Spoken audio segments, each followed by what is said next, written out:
O eto, no, dito muna tayo.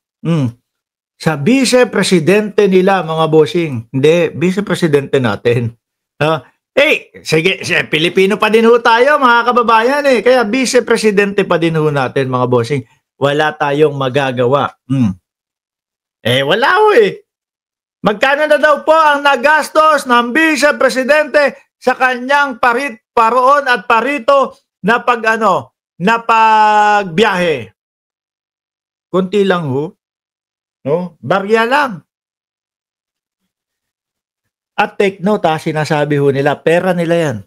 Sariling pera daw ho nila yan. Milyonaryo pala talaga sila. Grabe, ano? Tapos palabas ni Digong doon sa kanyang mga nga po hindi nga po ako makapunta dito kasi wala akong pamasahe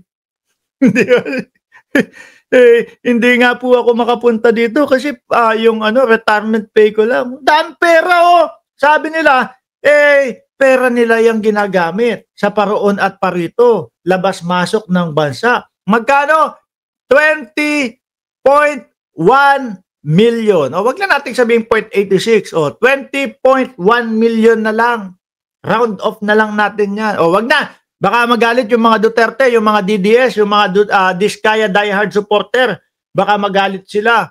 Bakit? Sabihin na lang natin, 20 million flat. Tinanggal ko na yung 86 20 million na gasto sa mga biyahe ni Vice Presidente. Ang tanong natin, mga boss,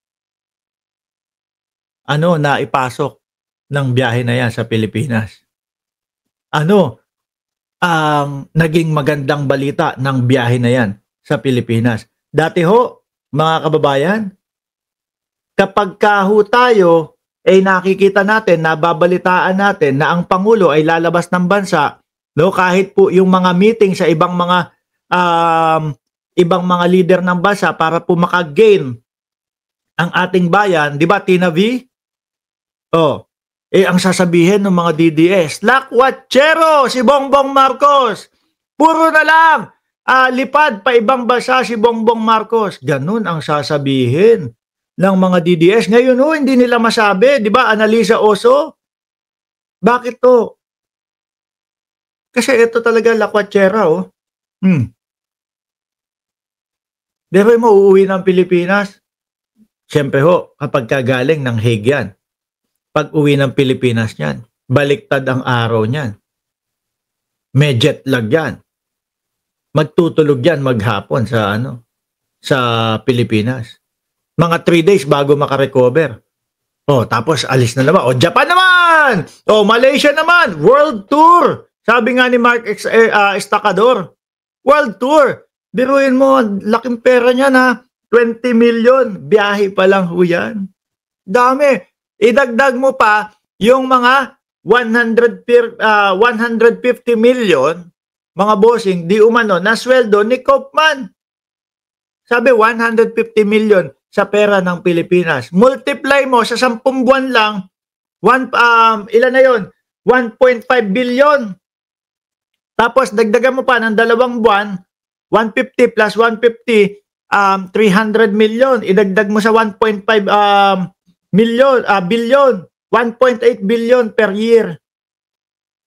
Plus eto pa po, mga expenses nila. Idagdag mo pa, mukhang mabubuhay ulit yung 16 na lawyer nila, mga bossing. Bakit to?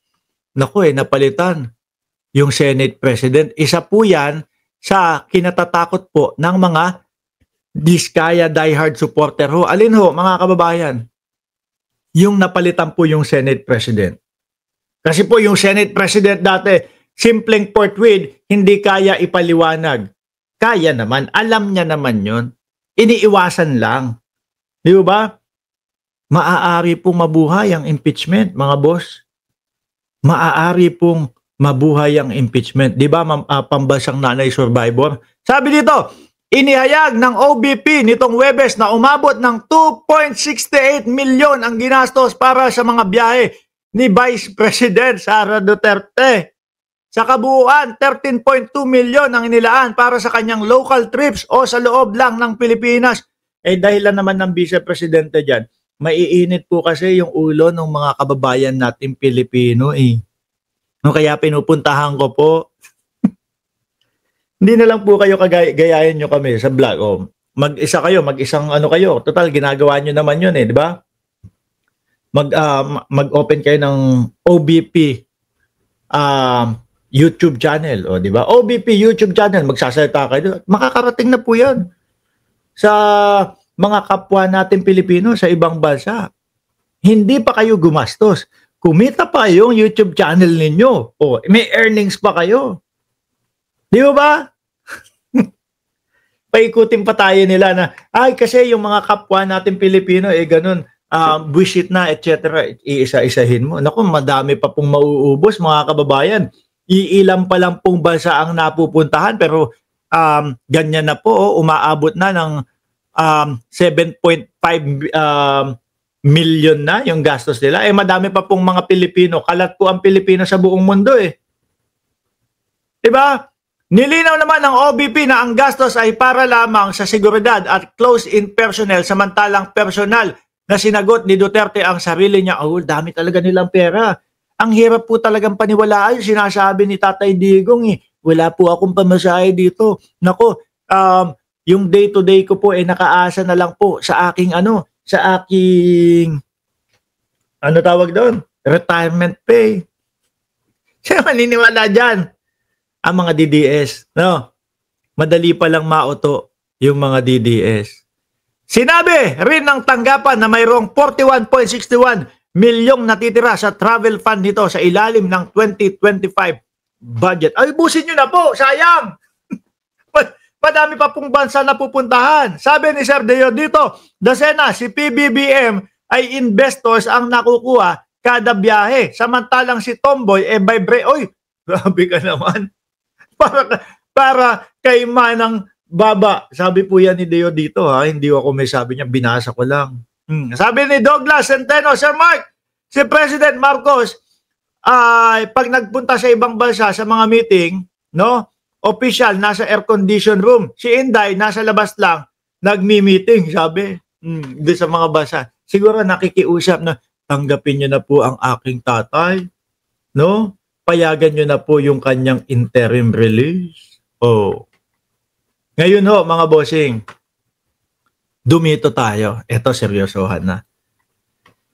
Si Senator Lacson ho, mga kababayan, meron ditong sinasabi.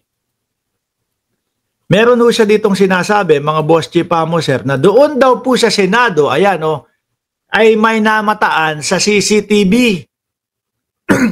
Staff ng construction company naghatid ng kickback